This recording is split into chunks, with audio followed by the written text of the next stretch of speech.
Manitoba is in its third day of a province-wide state of emergency due to numerous out-of-control wildfires. More communities and First Nations have been evacuated as fires continue to ignite and grow. Yesterday we had a fire start in Split Lake, Tatasquiac Cree Nation.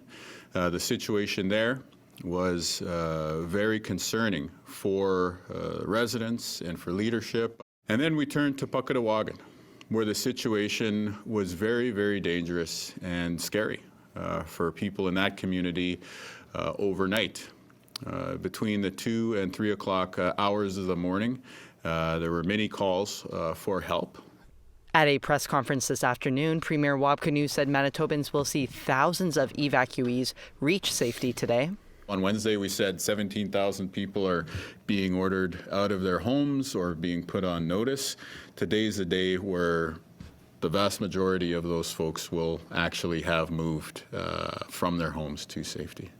Kinew says the grave situation affecting many parts of Canada has the province requiring international assistance.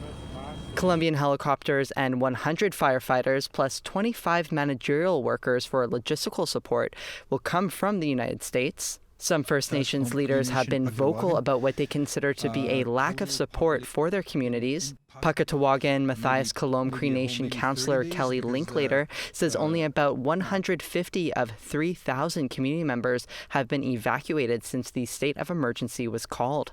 We're trying to convey the concern for the community members that are in the line of danger, that they need to be moved. We need more resources. We need to move them immediately. He says helicopters that can only move a few people at once are being used since the airstrip is covered in smoke, and that local firefighters need more equipment.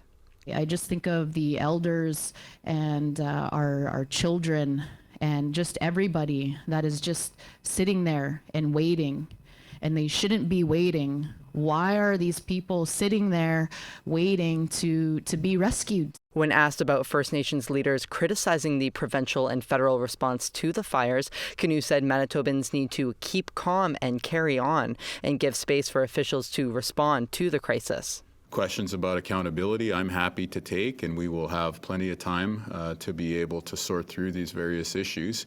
But in the emergency situation in which we currently find ourselves, I think it's important that we continue to support the efforts of those who are on the front lines. The Canadian Armed Forces have been able to move evacuees from some communities to safety. Sav Jonza, APTN National News, Winnipeg.